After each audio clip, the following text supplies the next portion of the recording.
जय श्री गणेश। पार्वती के द्वारा प्रेषित रथ पर आरूढ़ हो कार्तिकेय का कैलाश गमन, कैलाश पर महान उत्सव होना, कार्तिकेय का महाअभिषेक तथा देवताओं द्वारा विविध अस्त्र शस्त्र तथा रत्न आभूषण आदान प्रदान करना, कार्तिकेय का ब्रह्मांड का अधिपति प्राप्त करना। ब्रह्मा जी बोले, उसी समय विश्वकर्मा द्वारा विरचित अत्यंत अद्भुत तथा शाश्वत शोभा से संबंधित एक रथ दिखाई पड़ा और उस रथ में 100 पहिए थे। वह बड़ा विस्तीर्ण और सुंदर था। उसकी गति मन के समान वेग वाली थी और वह श्रेष्ठ रथ शिव जी के पार्षदों से घिरा हुआ था। पार्वती ने उसे भेजा था।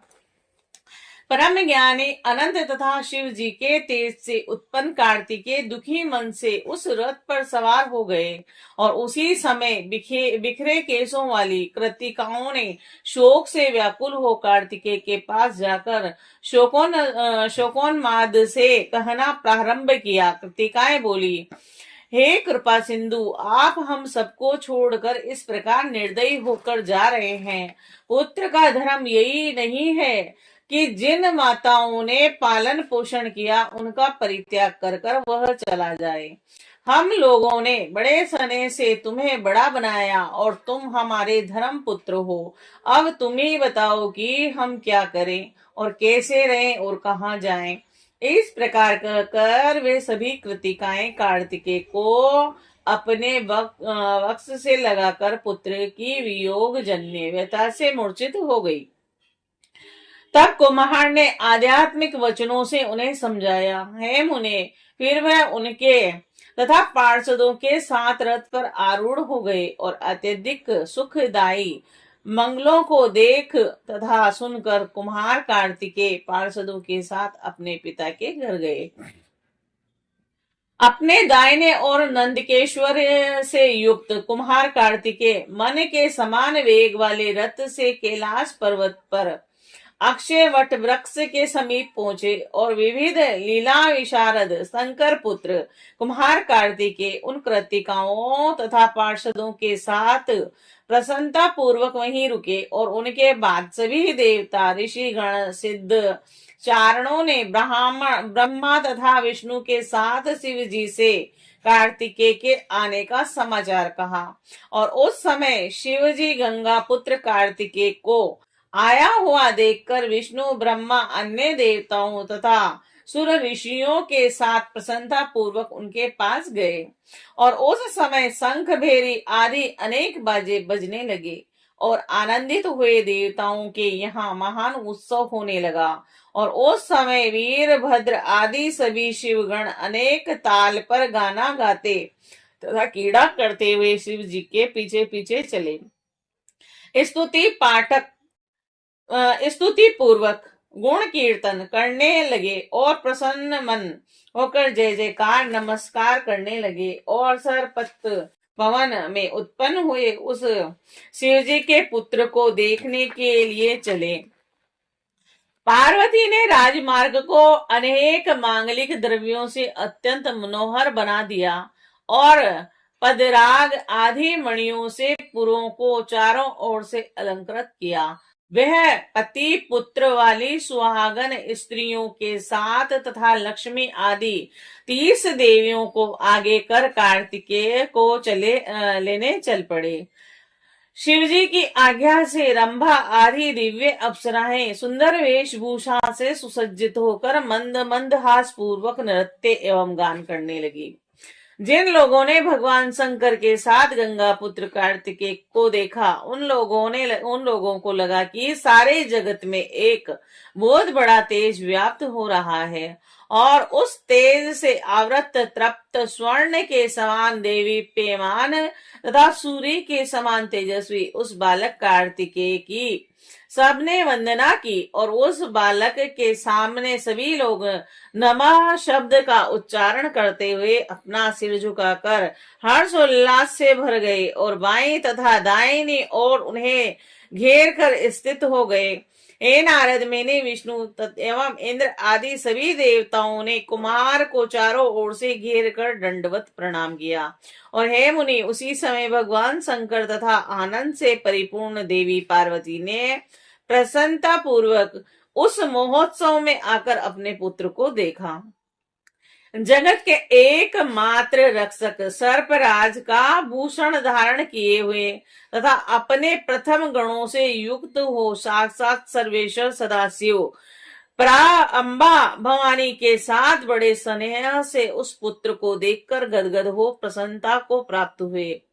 उस समय शक्ति को धारण किए हुए कुमार स्कंद ने पार्वती एवं शिव को देखकर शीघ्रता पूर्वक रथ से उतरकर सिर झुकाकर उन्हें प्रणाम किया और परमेश्वर भगवान शिव ने प्रसन्नता पूर्वक कार्तिकेय का आलिंगन करके प्रेम पूर्वक उनके सिर को सूंघा। पार्वती जी ने भी आश्चर्य में पड़कर उस पुत्र को गले लगाया तथा स्नेह अधिक्य के कारण बहते हुए स्तन का दूध उसे पिलाने लगी। प्रसन्न हो देवताओं ने अपनी स्त्रियों के साथ कुम्हार की आरती उतारी और उस समय जय जयकार की महान ध्वनि से सारा आकाश मंडल गूंज उठा।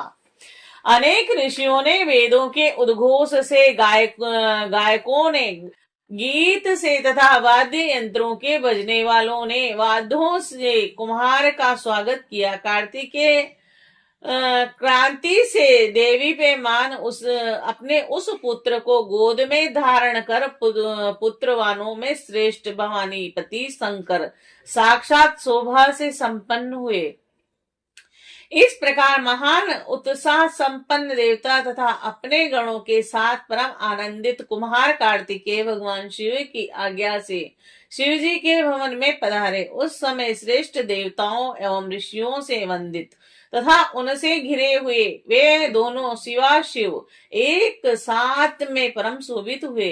इधर कुम्हार भी प्रेम से शिव जी की गोद में बैठकर खेलने लगे और उन्होंने उनके कंठ में लिपटे हुए वासुकी नाग को अपने दोनों हाथों से दबाकर पकड़ लिया। लीला से युक्त कुम्हार कार्तिकेय को कृपा दृष्टि से देखकर कृपालु भगवान शंकर ने हंसते हुए पार्वती से उनकी प्रशंसा की। सर्वव्यापक जगत के एकमात्र पालन करता तथा जगत के एकमात्र स्वामी भगवान महेश गिरजा के सहित अर्षित होकर मंद मंद हंसते हुए आनंद से विभोर हो गए। प्रेम वश गला रुद्ध गया और वह कुछ भी कह न सके। उसके बाद लोक वृत्तांत को जानने वाले जगतपति भगवान शंकर ने प्रसन्न होकर रत्नों से जड़े हुए रमणीय सिंहासन पर कुम्हार कार्तिकेय को बिठाया। फिर वेद मंत्रों के द्वारा पवित्र किए गए समस्त तीर्थों के जल से पूर्व रतन जड़ित 100 कलशों से उनको प्रसन्नता पूर्वक स्नान कराया। भगवान विष्णु ने उत्तम प्रकार के रत्नों से निर्मित किरीट मुकुट बाजूबंद अपनी वैजयंती माला एवं सुंदर चक्र उन्हें प्रदान किया। सदाशिव ने अपना त्रिशूल पिनाक धनुष और परशु शक्ति पाशुपत शास्त्र बाण सहार शास्त्र एवं परम विद्या कुमार को प्रदान की। मुझे ब्रह्मा ने यज्ञोपवीत वेद माता गायत्री कमंडलु ब्रह्म अस्त्र तथा शत्रुनाशिनी विद्या उन्हें प्रदान की और देवराज इंद्र ने अपना ऐरावत नामक गजेंद्र तथा वज्र प्रदान किया और जल के स्वामी वरुण ने श्वेत छत्र पास तथा रतनमाला उन्हें दे दी। सूर्य ने मन की गति से चलने वाला उत्तम रथ और महातेजस्वी कवच दिया। यमराज ने यम दंड तथा चंद्रमा ने अमृत पूर्ण घट प्रदान किया। अग्नि ने प्रसन्न होकर अपने पुत्र को महाशक्ति प्रदान की और निरति ने अपना शस्त्र तथा वायु ने व्याय शास्त्र प्रदान किया और कुबेर ने गदा तथा ईश्वर ने प्रसन्नता से अपना त्रिशूल दिया। और इसी प्रकार सभी देवताओं ने प्रसन्नता पूर्वक अनेक अस्त्र शस्त्र तथा अनेक प्रकार के उपहार अर्पित किए। कामदेव ने प्रसन्न होकर अपना काम शास्त्र गदा तथा अपनी आकर्षण एवं वशीकरण विद्याएं परम प्रसन्नता से उन्हें प्रदान की।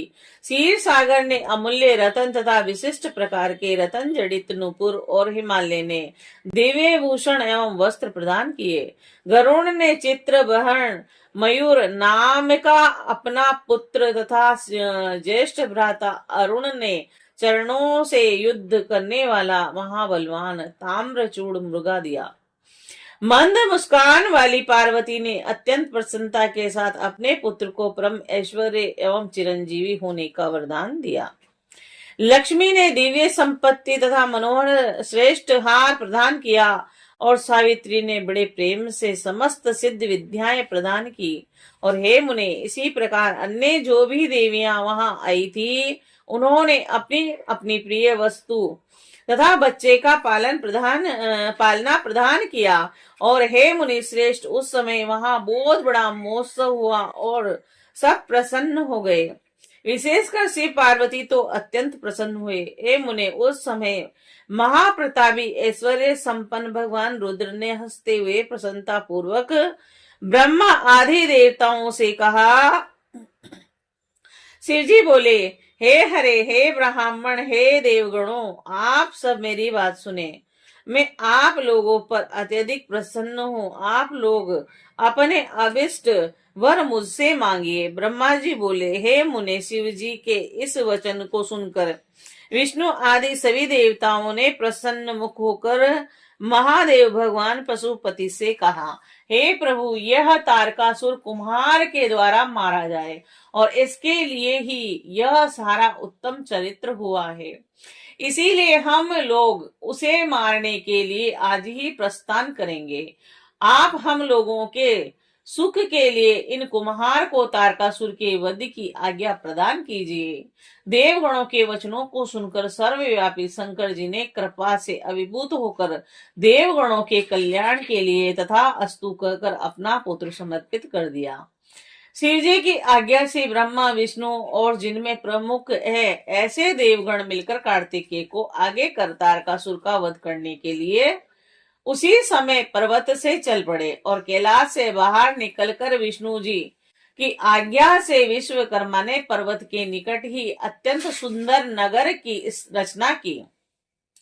उस नगर में विश्वकर्मा ने अत्यंत मनोहर, परम अद्भुत एवं अत्यंत निर्मल ग्रह कुम्हार के लिए निर्मित किया तथा उस ग्रह में उत्तम सिंहासन का निर्माण किया। तब परम बुद्धिमान विष्णु ने उस ग्रह में नाना प्रकार के मांगलिक कृत्य करवाए और देवताओं के साथ सभी तीर्थों के जल से उस सिंहासन पर कार्तिकेय का अभिषेक किया। फिर कार्तिकेय को सुसज्जित कर उनको प्रसन्न रखने की समस्त सामग्री एवं एकत्रित कर दी तथा उस उपलक्ष्य में अनेक विधि विधान तथा उत्सव किए। हरि ने प्रेम से उनको ब्रह्मांड का अधिपतित्व प्रदान किया और फिर श्वेत तिलक लगाकर देवगणों के साथ उनकी पूजा अर्चना की। उन्होंने सभी देवताओं तथा ऋषियों के साथ प्रीति से कार्तिकेय को प्रणाम किया और सनातन शिव स्वरूप उन कुमार की विविध स्त्रोतों से स्तुति की। ब्रह्मांड के पाताल कार्तिकेय इस प्रकार उत्तम सिंहासन पर बैठकर स्वामित्व को प्राप्त कर अत्यंत सुशोभित हुए।